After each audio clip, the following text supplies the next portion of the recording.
I found the credit card statement by accident. I wasn't snooping. I wasn't suspicious. I was sitting at the kitchen table on a Tuesday morning in February, trying to figure out why our Visa bill was $300 higher than usual, and I found a charge from a restaurant I'd never heard of, $67. Valentine's Day weekend. I was in Phoenix that weekend for my brother's retirement party. I remember staring at that number for a long time. The coffee got cold. The dog came and put his head on my knee and I just sat there. I'm 61 years old. I spent 32 years working in commercial insurance. I know how to read documents. I know how to follow a paper trail. And I knew, sitting at that table, that $67 at an Italian restaurant I'd never set foot in was not nothing. I didn't say anything to my wife that night, or the next night. I just started paying closer attention. Her name is Carol. We met in 1989 at a 4th of July cookout at my college roommate's parents' place in Naperville, Illinois. She was wearing a yellow sundress, and she laughed at something I said before I even finished saying it, like she already knew the punchline. I thought that was the most attractive thing I'd ever seen in a person.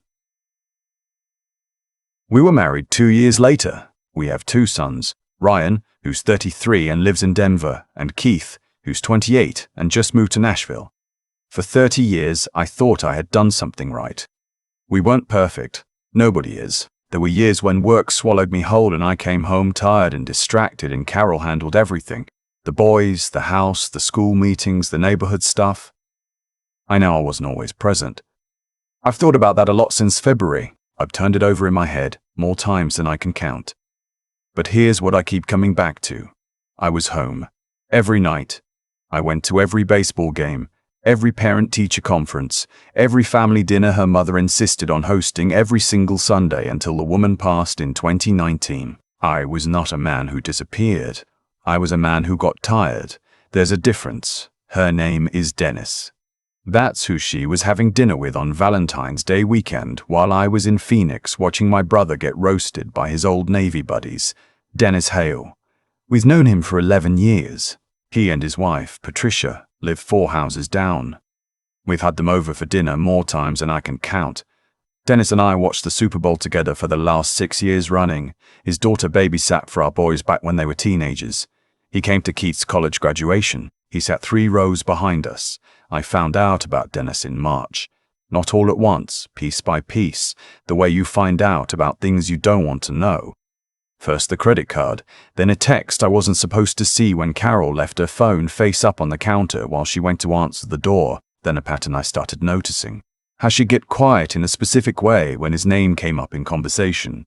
How she started going to yoga on Thursday nights, which she had never done before in her life, and coming home with her hair still dry. I'm a man who spent 32 years reviewing policy details.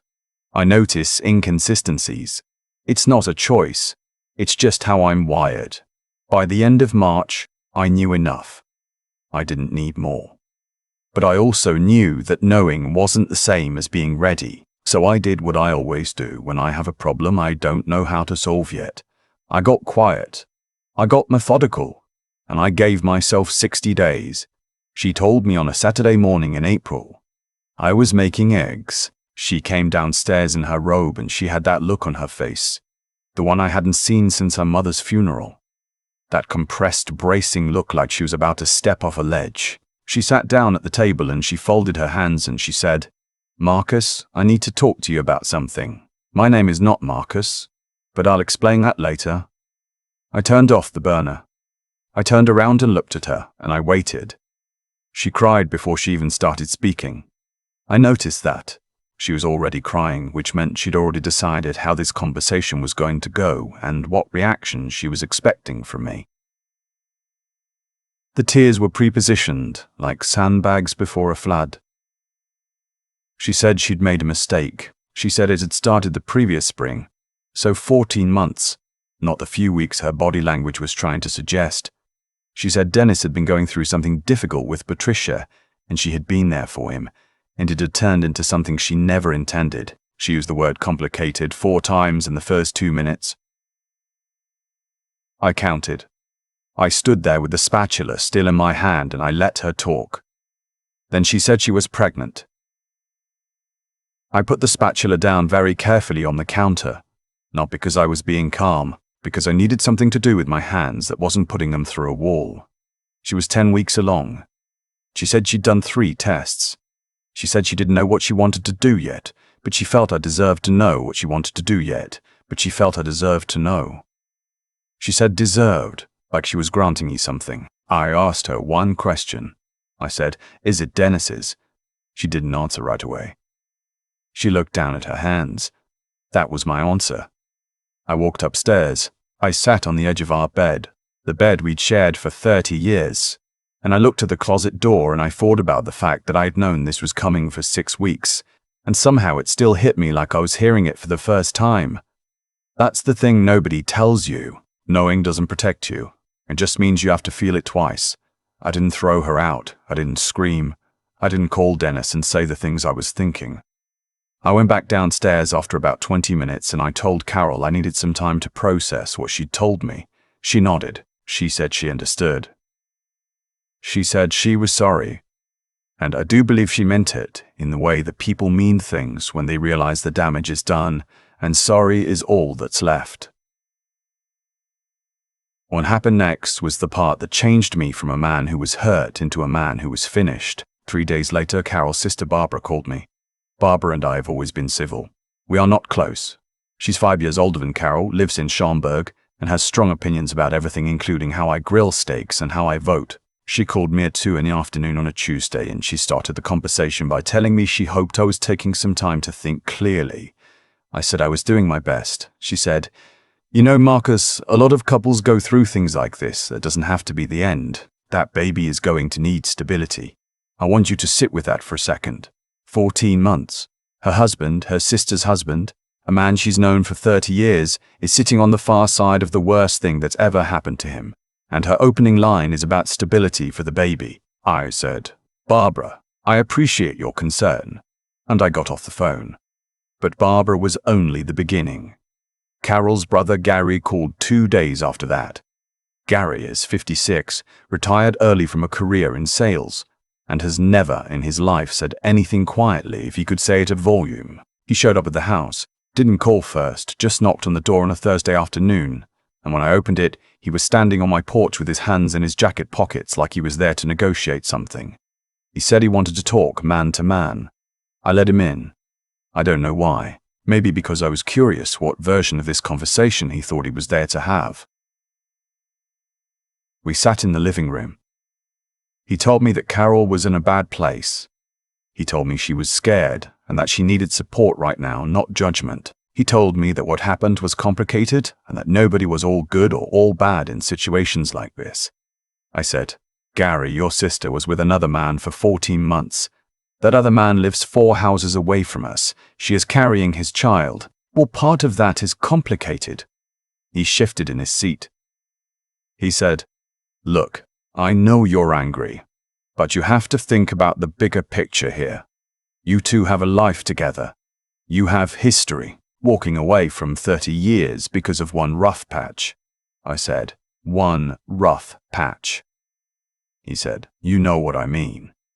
I said, "I know exactly what you mean." And I did.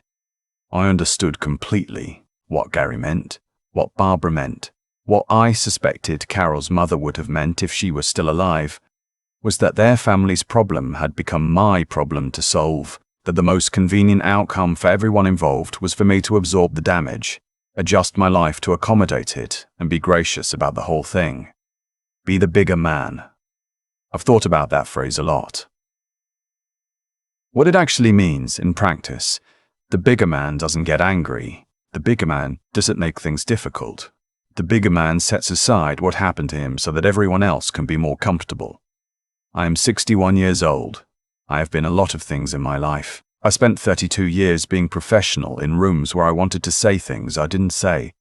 I coached youth baseball for 9 years. I sat with my father-in-law through 6 months of hospice care because Carol couldn't handle it. I know how to show up for people, but I'd finally reached the end of a very long rope, and on the other side of that rope was something I hadn't felt in years. Clarity. I should tell you about the 60 days. When I figured out what was happening back in late March, I didn't fall apart. I wish I could say that's because I'm particularly strong or wise. It's mostly because I've been through enough in 61 years to know that falling apart is expensive. And I mean that literally. I called an attorney, a family law attorney in the next town over.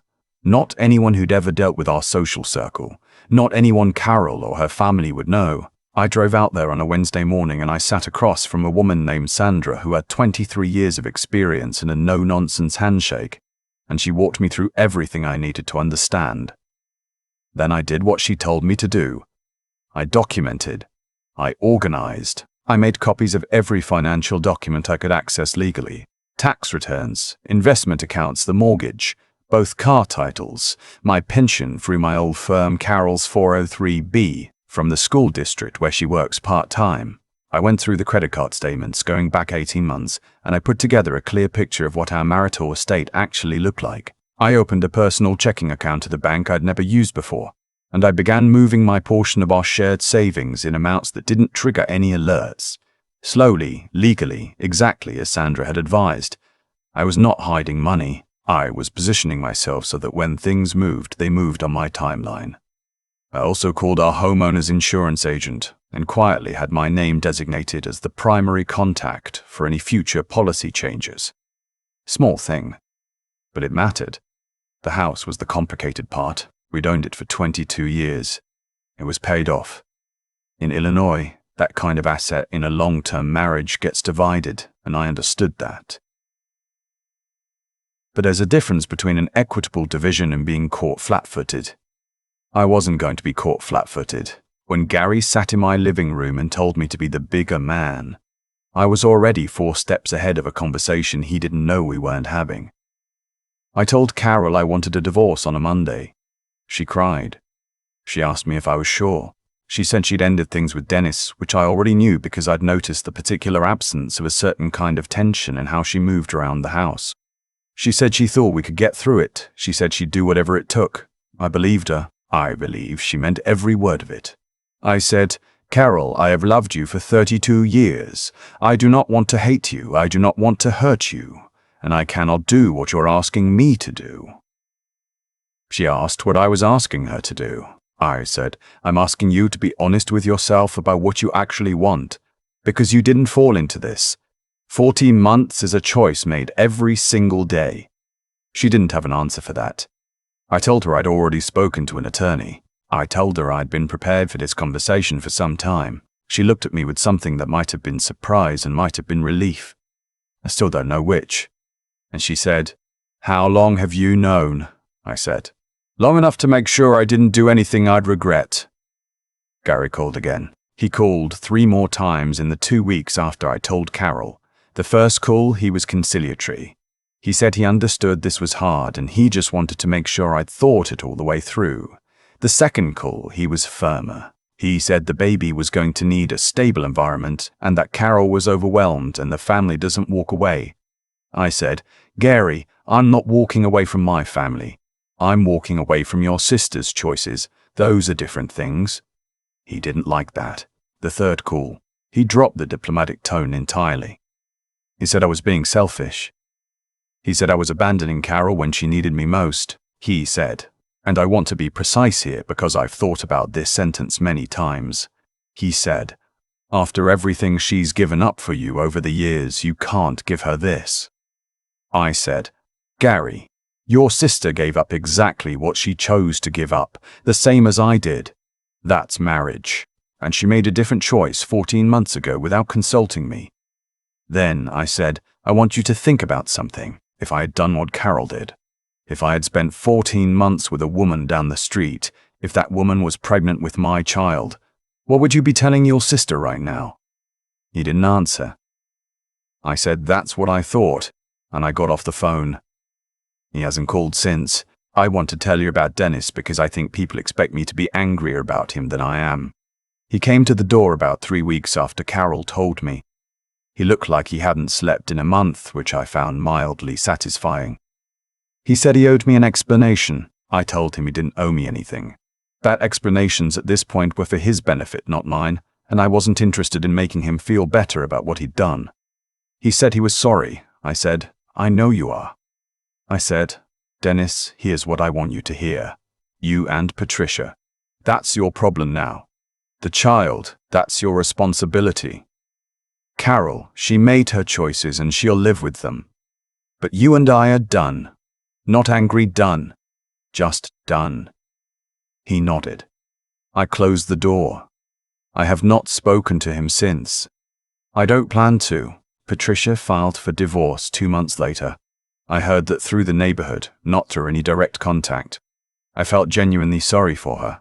She didn't deserve any of this either. Here is what I want to say to the men and the women who are sitting somewhere right now reading a credit card statement or staring at a phone or lying awake at 2 in the morning doing the math on something they don't want to add up. Being calm is not the same as being okay. I was not okay for a long time. I am still not entirely okay. There are mornings when I make coffee for one person, and I stand at the kitchen counter and the weight of 32 years sits on me like something physical. I was with that woman for more of my adult life than I wasn't. We built things together that I genuinely valued. None of that disappears because of what she did.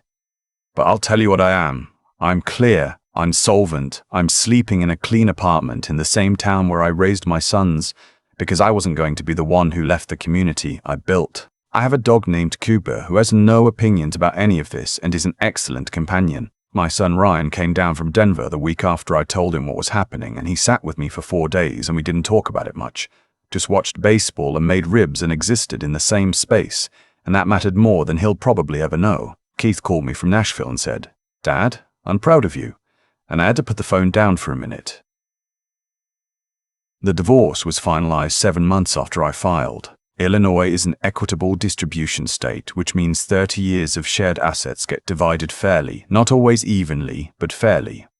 I came out of it with my retirement intact, half the proceeds from the house sale, and no obligation, legal or moral, to anything related to Dennis Hale's child. That last part was important to me. Not out of cruelty to an innocent baby. I don't carry anything against that child. But I was not going to be the man who absorbed someone else's consequence and called it virtue. I'm going to tell you the thing that surprised me most about this entire experience. It wasn't the betrayal. I've seen enough of life to know that people are capable of doing things that shock you, including people you love and trust. That part was devastating, but it wasn't surprising in the way that shakes your understanding of the world. What surprised me was how fast the narrative shifted. Within 2 weeks of Carol telling me, I was the problem. I was the one who was being difficult. I was the one whose stubbornness was going to harm an innocent baby. I was the one who needed to search his own heart and ask himself what kind of man he wanted to be. Not the woman who spent 14 months lying to my face. Not the man 4 doors down who sat in my living room watching football for 6 straight Februaries. Me. And I want to name that clearly, because I think it happens to a lot of people and nobody says it plainly. When someone betrays you and then their family asks you to be the bigger man, what they are actually asking is for you to make their problem disappear. By treating yourself as the least important person in the room. That is not grace. That is not maturity. That is a request for you to perform your own diminishment for someone else's comfort. I am 61 years old. I have earned the right to know what I'm worth.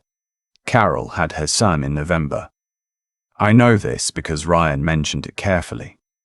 The way grown children mention things they're not sure their parent can handle. I told him it was okay, but I didn't need to be shielded from information that the baby was real and in the world, and that was simply a fact. I don't know the baby's name. I didn't ask. Carol and I have had 2 brief civil conversations since the divorce was finalized. Once about a piece of mail that came to the old house. Once about something related to a joint account that took longer to close than expected. Both times she was polite. Both times I was polite. I do not wish her harm. I do not wish her well in the way that I used to, which was a specific kind of wishing that was built from 30 years of knowing someone's particular shape. That's gone. What I have instead is a life that fits me. Smaller in some ways than it used to be. Quieter, but mine, in a way that it wasn't before, which is something I didn't expect to find on the other side of the worst year of my life. I have coffee in the morning without checking anyone's mood first. I made plans without calculating someone else's calendar. I drove to Colorado in September and spent 10 days in Denver with Ryan and his girlfriend, and we hiked and ate good food, and I went to sleep every night without a single thing unresolved. I said earlier that my name is not Marcus. That's true. Carol's brother Gary, when he called the second time, said something that stuck with me. He said, "Marcus, you have to think long-term here." He's been calling me Marcus for 11 years. My name is Roger. I've corrected him probably 8 or 9 times over the course of our acquaintance. He has never once retained it. I thought about that on the drive home from Sandra's office the day I signed the final paperwork, about how Gary'd been calling me by the wrong name for over a decade, and about how that had always slightly bothered me, and about how I'd always let it go because Carol would have wanted me to keep the peace. I don't have to keep that particular peace anymore. My name is Roger. I am 61 years old. I found out what my wife was doing by following a $67 credit card charge, and I spent 60 days making sure I was ready for the conversation that followed. And when the conversation came, I was ready, and everything since then has been hard and real and mine. Cooper is asleep on the couch right now. He's not supposed to be up there, but he's 9 years old, and he's had a good week, and some rules matter, and some rules are just rules. I made myself dinner tonight. Nothing fancy. Chicken and roasted potatoes, and the good olive oil I finally bought myself after years of buying the cheap kind. I ate at the table with the news on low in the background, and I washed my own dish, and I thought about how quiet my apartment is, and how, most nights now, that quiet feels like something I earned rather than something I'm enduring. That's all I have to tell you. I'm not sure it's a story about revenge exactly. I'm not sure what I did counts as shocking anyone. I just stopped participating in a version of my life that had stopped being true. Some people call that walking away. I call it, finally, walking in the right direction. I've had a lot of time to sit with what happened. Not because I wanted to. You don't choose to sit with something like this. You just find yourself there, usually at 2 in the morning, usually with a dog asleep somewhere nearby, and you realize you're not as done processing it as you thought you were.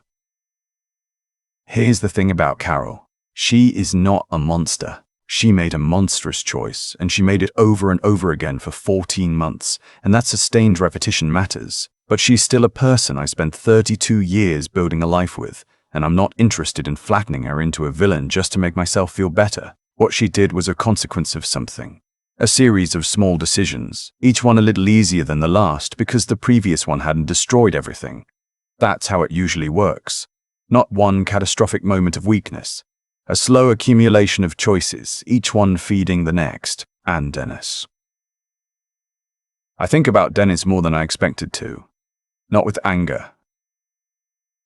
That passed faster than I thought it would. More with a kind of tired recognition. He sat in my living room. He watched football with me. He borrowed my pressure washer 2 summers ago and returned it with a full tank of gas, which I remember thinking at the time was a sign of good character. People contain contradictions. That doesn't excuse anything. It just means the world is more complicated than the clean stories we tell about it. What I learned, what I am still learning, is that your character is not tested when things are going well. Anybody can be decent when life is handing them easy cards. Character is what you do in the 60 days before the conversation, when you know what's coming and you have a choice between falling apart or getting ready. I got ready. Not because I'm particularly strong, because I've spent 61 years watching what happens to people who aren't prepared for the moment when the ground moves under them. And I decided, somewhere back in March, standing at my kitchen counter with a credit card statement in my hand, that I was not going to be one of those people. Gary called me selfish. I've thought about that word, selfish. He meant it as an accusation, but I've come to think he was accidentally right in a way he didn't intend. I was selfish. I chose myself, after 32 years of choosing us. After a year of being quietly lied to every single day, I finally looked at the situation clearly, and I chose myself. And I do not apologize for that. The intelligence part, the part that actually protected me, wasn't cleverness. It was patience. It was the discipline to not react when every instinct I had was screaming at me to react. It was walking into Sandra's office and asking the right questions instead of making noise. Noise would have felt better in the short term, Preparation served me in every turn that followed. There's a version of my life where I listened to Gary, where I told myself that 32 years meant I owed Carol the chance to fix what she broke. I know what that version looks like. I've watched other men live it. The scoreboard never resets. The debt never clears. The baby grows up in your house, and every birthday is a reminder of what you absorb so that everyone else could be comfortable. I chose a different version, a smaller apartment, a dog on the couch, chicken and good olive oil, and the news on low. It is quieter than the life I had before. It is also true in a way that the life before, at least the last 14 months of it, was not. And that's enough for me. At 61, that's more than enough.